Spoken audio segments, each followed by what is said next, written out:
Dr. Lyra Tizeri adjusted her sensor arrays for the fourth time, convinced there must be an error in the readings. The young xenobiologist's antennae twitched nervously as she cross-referenced the data streaming across her holographic display aboard the Starseeker. The life signs from the blue-green planet below defied conventional classification.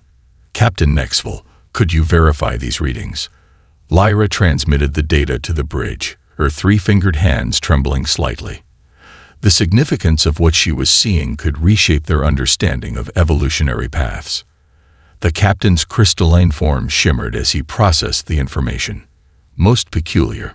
These beings show markers from multiple evolutionary categories. Continue your analysis, Doctor. Lyra focused her instruments on a group of the bipedal creatures constructing what appeared to be a new settlement. Their movements were precise, coordinated, and displayed clear signs of advanced social cooperation. But it was their biological readings that truly captivated her.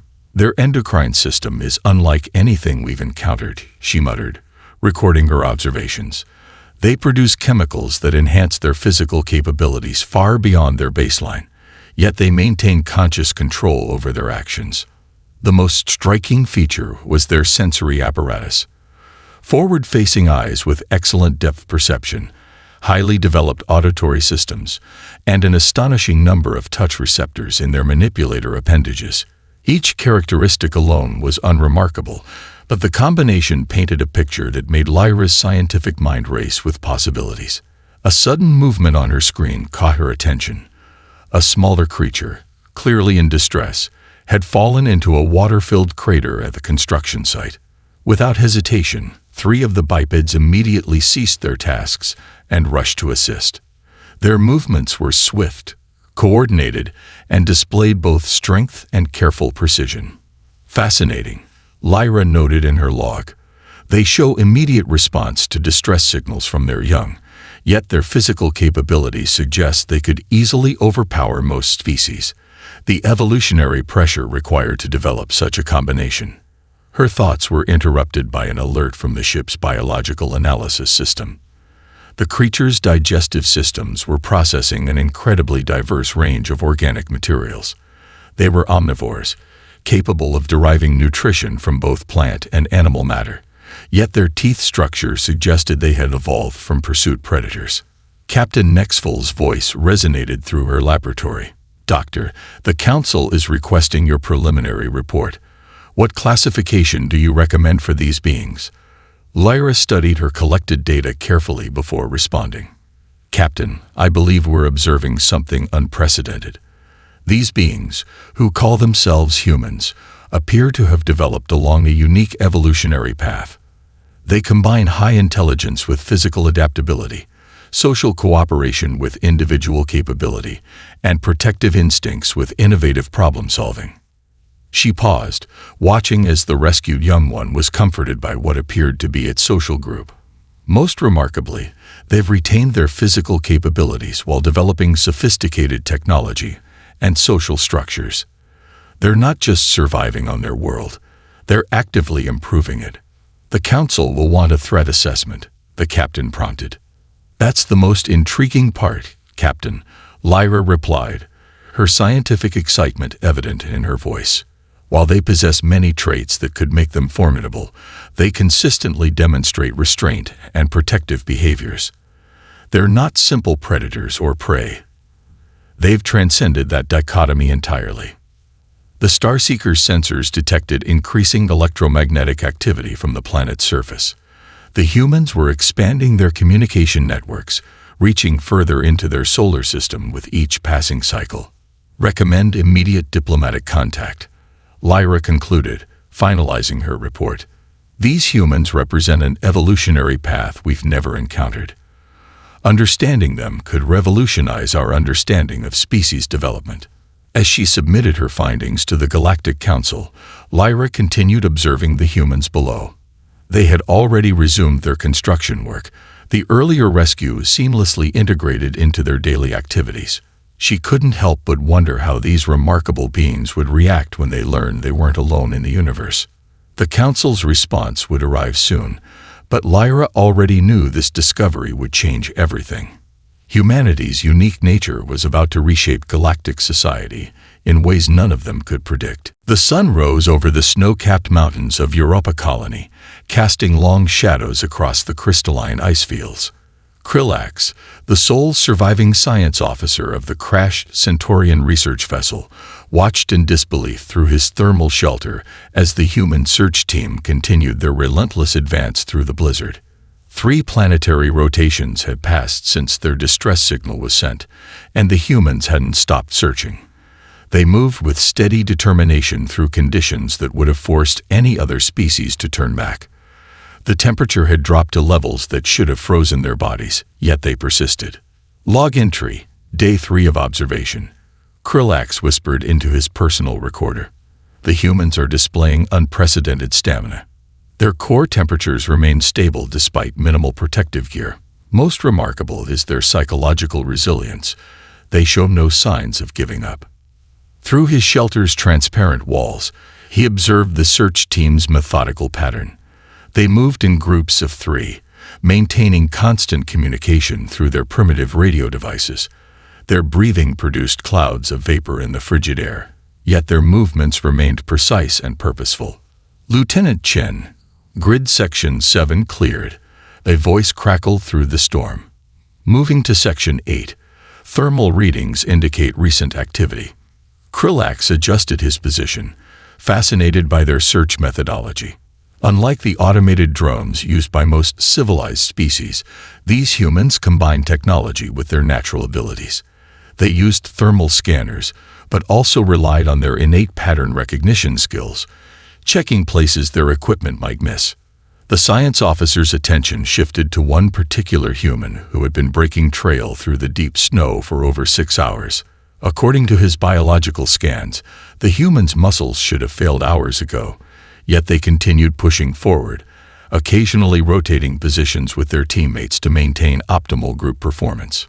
They appear to have evolved a remarkable ability to ignore physical discomfort, he noted in his log. Their bodies produce chemical compounds that allow them to push beyond normal endurance limitations. Even more impressive is their ability to maintain cognitive function under extreme stress. A sudden gust of wind howled through the valley, reducing visibility to near zero. Krillax expected the humans to finally retreat, to seek shelter from the worsening storm. Instead, they adjusted their formation and pressed on, their headlamps cutting through the swirling snow like determined stars. Movement detected in Sector 9. The radio call pierced the howling wind. Multiple heat signatures, possible survivors. Krillax watched in amazement as the humans' pace actually increased. They moved through the deep snow with renewed energy, their bodies seeming to draw strength from the prospect of finding survivors. His sensors detected elevated levels of adrenaline and other compounds in their systems, yet their movements remained controlled and purposeful. The closest search team reached his location first. Despite their exhaustion, they immediately began setting up emergency medical equipment and establishing a proper rescue perimeter.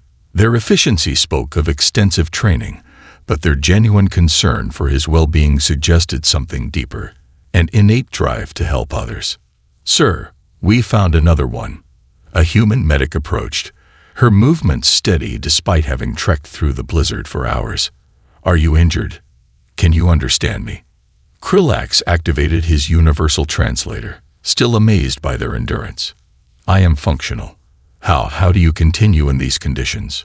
The medic smiled while checking his vital signs, her hands steady and sure. This is nothing. You should see our training exercises on Mars. Now that's challenging weather." As the rescue operation continued around him, Krillax made one final log entry. The human's endurance isn't just physical, it's deeply ingrained in their psychology. They don't simply survive adverse conditions. They adapt to them, thrive in them, and most remarkably, they use their capabilities to help others. The Galactic Council must update their understanding of human potential. They are not just persistent, they are unstoppable when protecting others. The storm continued to rage, but the humans worked tirelessly through the night, ensuring every survivor was found and cared for. Their dedication would become legendary in Centaurian culture, a testament to humanity's extraordinary capacity for endurance in the service of others. Senior Archivist ZX-427 hovered before the massive holographic display in the Galactic Council's Technology Assessment Chamber. His crystalline appendages flickered with puzzlement as he studied the historical progression of human innovation. The data stream showed something unprecedented in galactic records.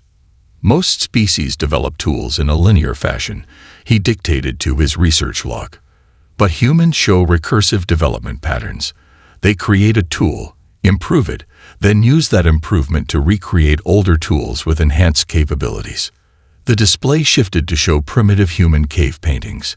Beside them floated modern digital art tablets, the connection between them spanning thousands of years yet immediately apparent.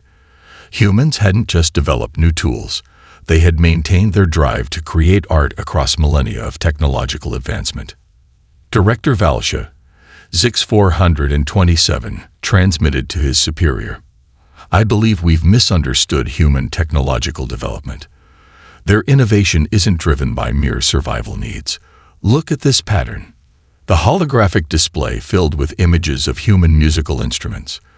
From simple drums to quantum harmonics, the progression showed not just technological advancement, but a deep understanding of mathematics, physics, and emotional resonance. They developed sound-making devices before they had written language. Valsha observed, her thought patterns showing intense interest. Yet they continued refining these instruments even after developing more efficient communication methods. ZX-427 expanded the display further, revealing parallel developments in medicine, architecture, and space exploration. Each field showed the same pattern, continuous improvement coupled with artistic consideration. Even their weapons, while formidable, showed an aesthetic quality that went beyond pure functionality. What truly sets them apart, he noted, manipulating the display to show their earliest stone tools, is their ability to conceptualize multiple uses for each innovation. This simple cutting tool was also used for art, food preparation, and manufacturing other tools. The research chamber hummed with activity as more archivists joined the analysis. They watched in fascination as the display showed humans teaching tool use to artificial intelligences, which then helped develop new tools, creating a technological feedback loop unlike anything in known space. Their adaptability extends to information technology as well, ZX-427 continued. When faced with computational limitations, they didn't just develop faster processors, they created entirely new computing paradigms. Quantum computing, biological processing, and neural interfaces all emerged from different approaches to the same challenges. Valsha's presence brightened with realization.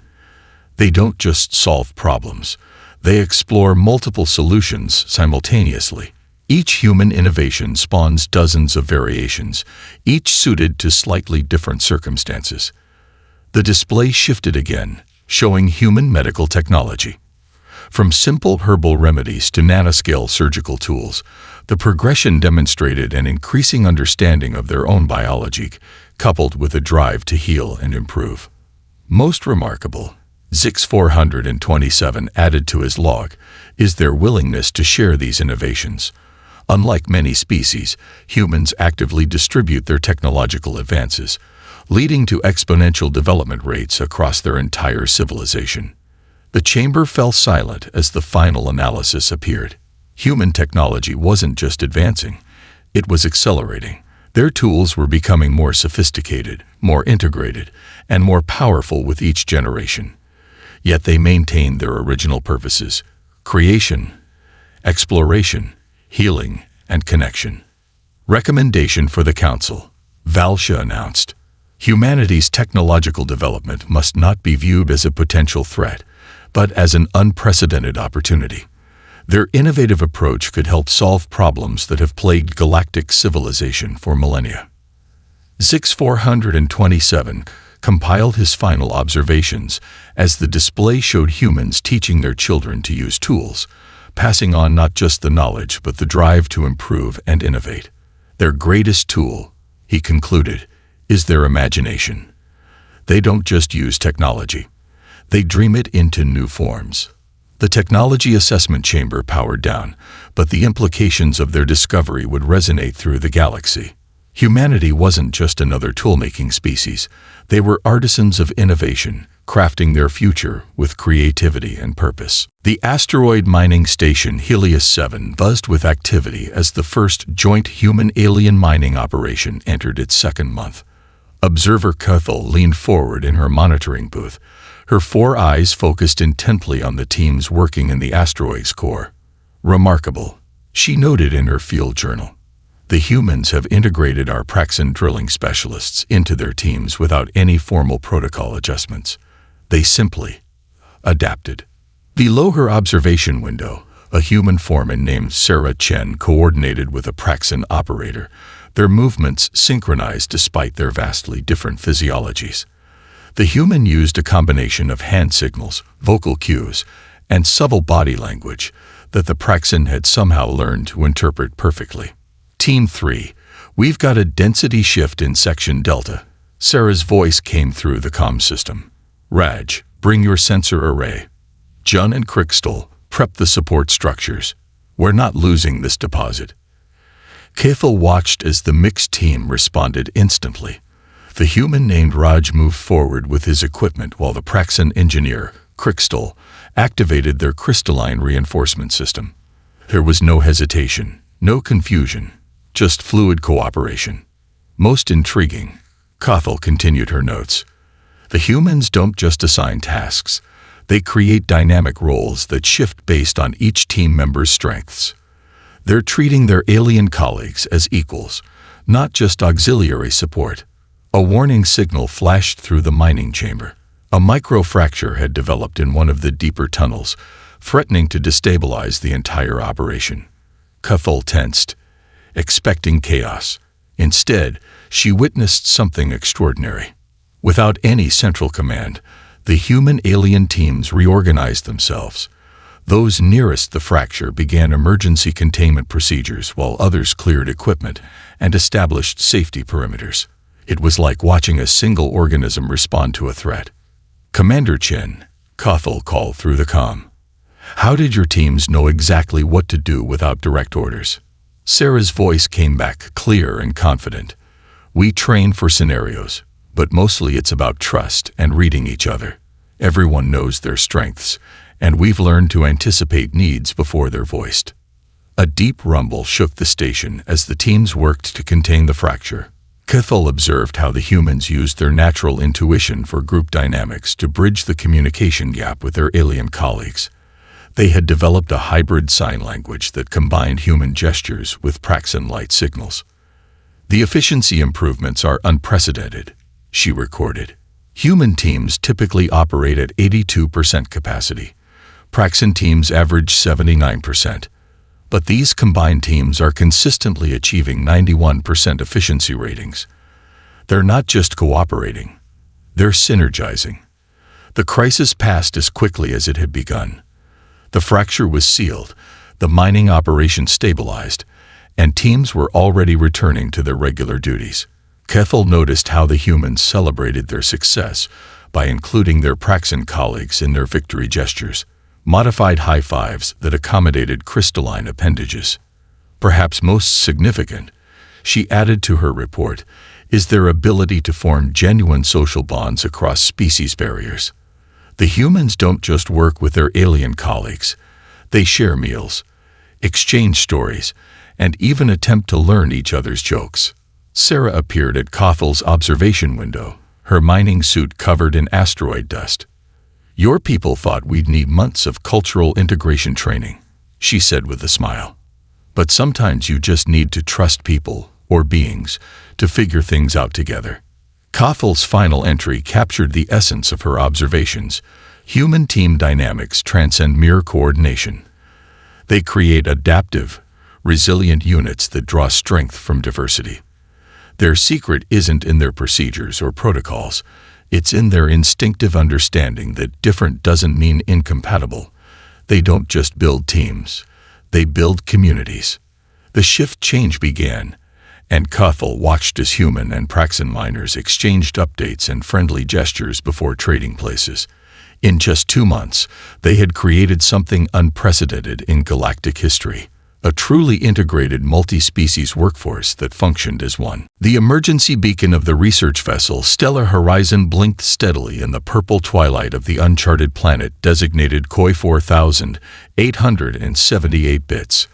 Chief Science Officer Elena Rodriguez surveyed the makeshift camp that had sprung up around the crash site, noting how quickly the human survivors had organized themselves. Environmental analysis complete, her alien colleague, Dr. Engstver, reported through his atmospheric filter. The air is technically breathable, but the high concentration of noble gases makes it less than optimal for both our species. Elena nodded, already working on a solution. The emergency filters from both ships can be modified to process these gases. We'll need to adjust the molecular sieves, but it's dual. Her mind raced through potential adaptations, a trait that had kept humanity alive through countless challenges. Around them, the mixed crew of humans and Arcturians worked together to establish their survival camp. The humans had immediately shared their emergency rations, quickly determining which foods were safe for their alien companions through portable chemical analysis. Fascinating, Dr. Engstver observed, his compound eyes tracking the activity. Your species doesn't just survive. You immediately begin improving your situation. Most beings would focus solely on preservation. Elena smiled while testing a local fruit with her handheld scanner. We learned long ago that mere survival isn't enough. Every challenge is an opportunity to adapt and advance. The scanner beeped, showing the fruit was safe for human consumption, but toxic to Arcturians. The solar storm that had disabled both ships continued to interfere with long-range communications. Instead of despairing, the human engineers were already salvaging parts to build a stronger transmitter, incorporating Arcturian crystal technology in ways its original designers hadn't considered. Temperature dropping rapidly, called out Security Officer James Chen. These nights are going to be rough. He was already organizing teams to gather the local equivalent of firewood, testing samples for combustibility and smoke toxicity. Elena watched as human ingenuity combined with Arcturian technical knowledge. They weren't just building shelters, they were creating hybrid structures that used the best of both species' architectural understanding. The resultant buildings were stronger than either could have built alone. Your adaptability extends beyond mere physical survival, Dr. Engstver noted in his genealogical journal. You maintain social cohesion and even cultural practices despite extreme circumstances. He gestured toward a group of survivors who had established a communal cooking area, sharing stories while preparing their evening meal. Humans have always found strength in community, Elena explained, adjusting the molecular sieve in another air filter. Sharing food, sharing stories, it keeps us connected, reminds us we're not alone in our struggles. As night fell, the camp's innovations became even more apparent. The humans had discovered that certain local crystals absorbed daylight and released it slowly after dark. Working with their Arcturian colleagues, they created an efficient lighting system that required no power source. Mark those purple plants, Elena instructed a survey team. They show signs of natural antibiotic properties. We might need them if anyone develops infections. Her background in xenobiology was proving invaluable as they cataloged their new environment's resources. Dr. Engstver's final observation of the day captured the essence of human survival instincts. They don't just endure, they explore, adapt, and improve. Every survival situation becomes an impromptu laboratory for innovation. The makeshift camp had transformed into a functional settlement within days. Solar collectors fashioned from ship debris powered essential systems. Food gardens were already sprouting, using techniques adapted from Earth's vertical farming technologies. The humans had even established a basic medical facility that could treat both species.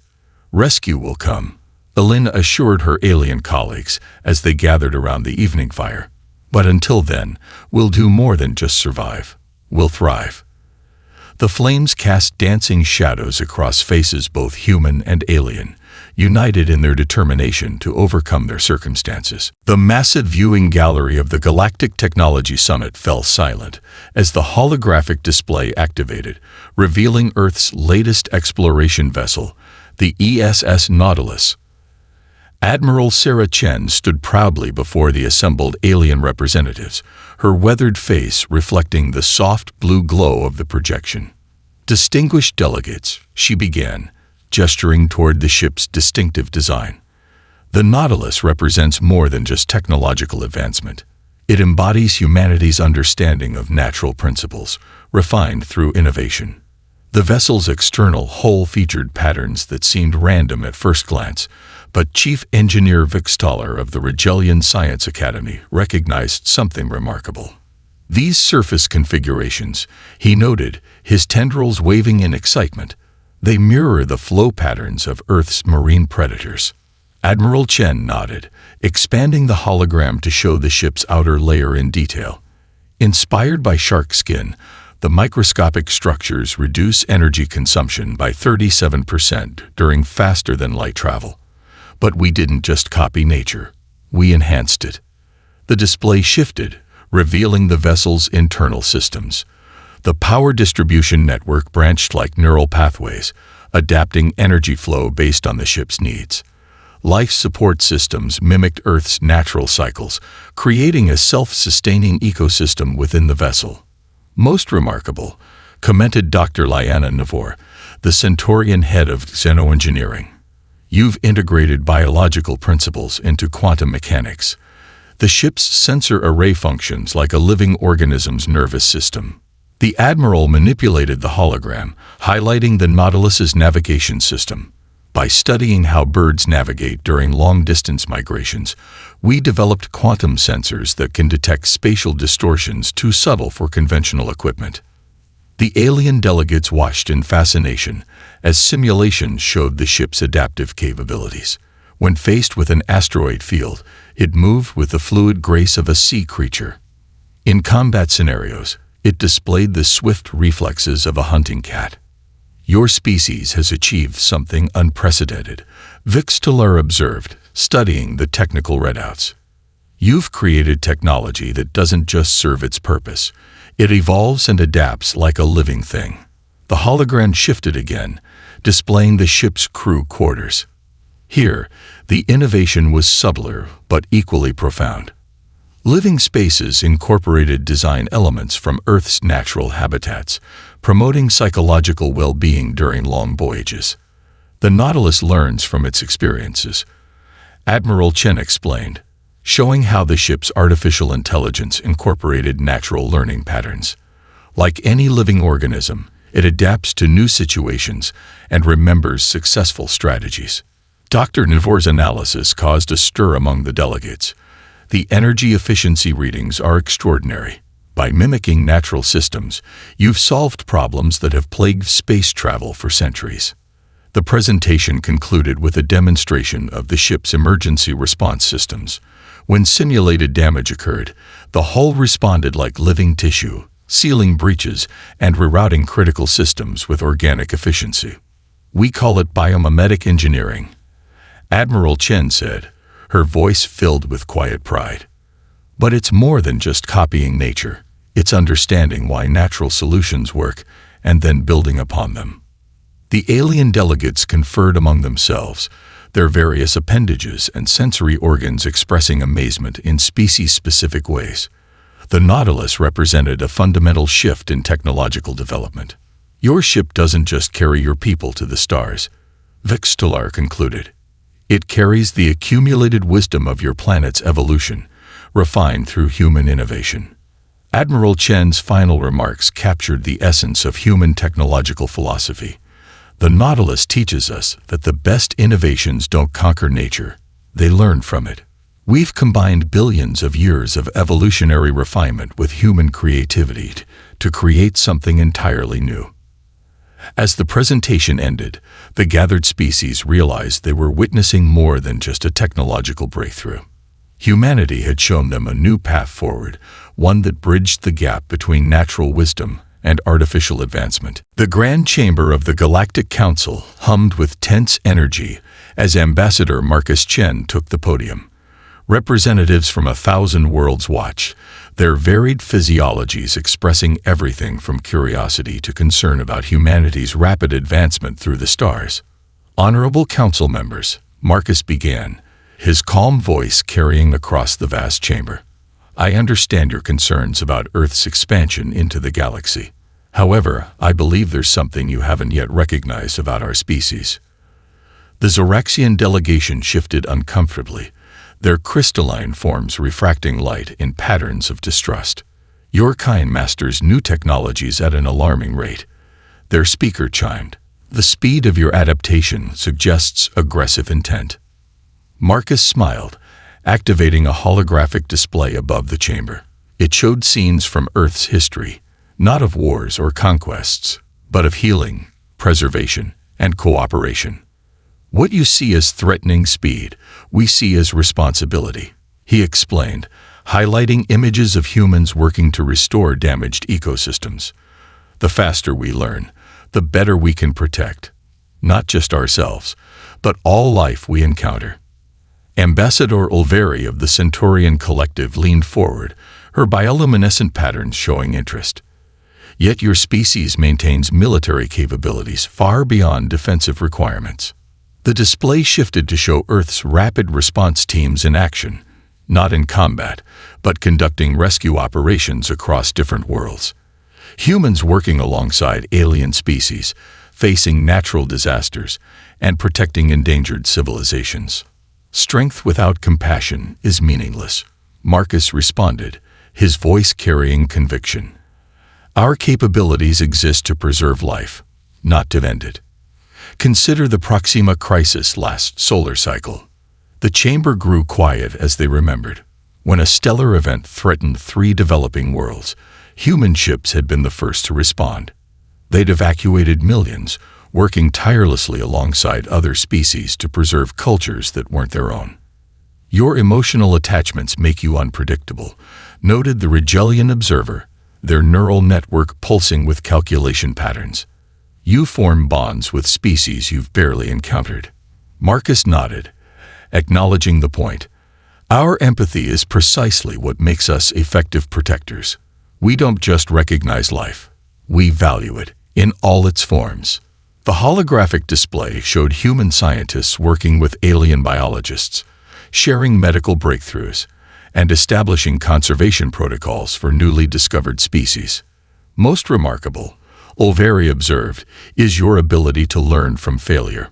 Where other species retreat from setbacks, humans seem to draw strength from them. Every mistake teaches us, Marcus explained. Every challenge helps us grow. But most importantly, we share what we learn. Our greatest achievements have come through cooperation, not competition.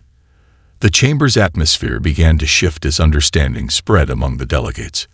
Humanity's rapid advancement wasn't driven by aggression, but by a deep-seated need to protect and preserve.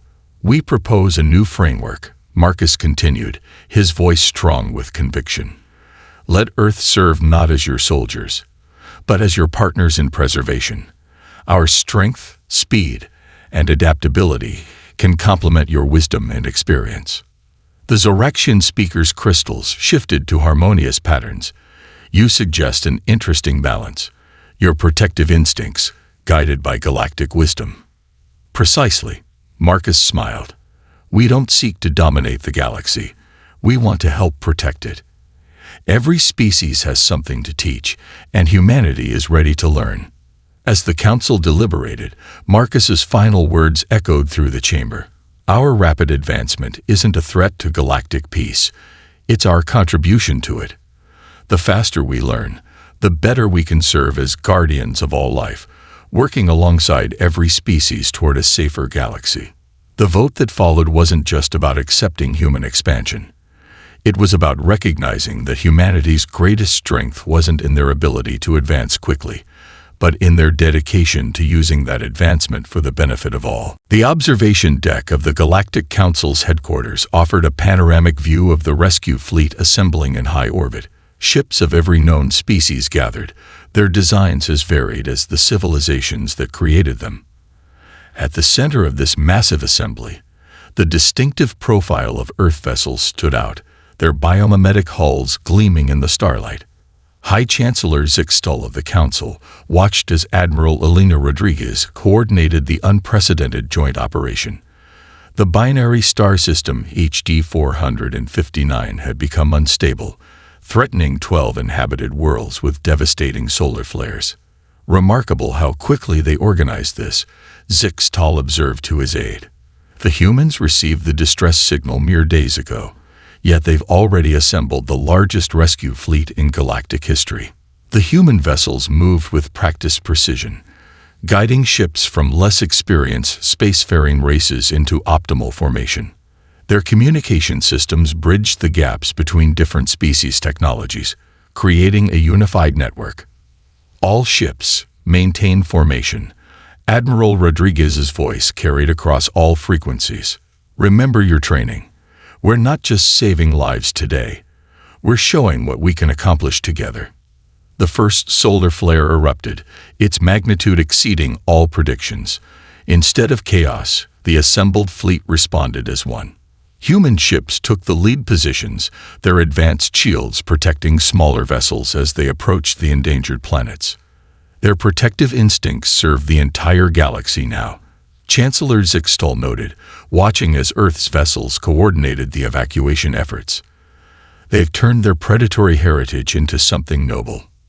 On the surface of each threatened world, human teams worked alongside local authorities, their experience in crisis management proving invaluable. They moved with the efficiency that had once made them Earth's apex predators, but now every ounce of that ability was focused on preservation. Admiral, a Centaurian captain called out, "The radiation levels are exceeding our ship's tolerance levels." Understood. Rodriguez responded instantly. Human ships will extend their shield bubbles. Form up behind us. We'll get everyone out together.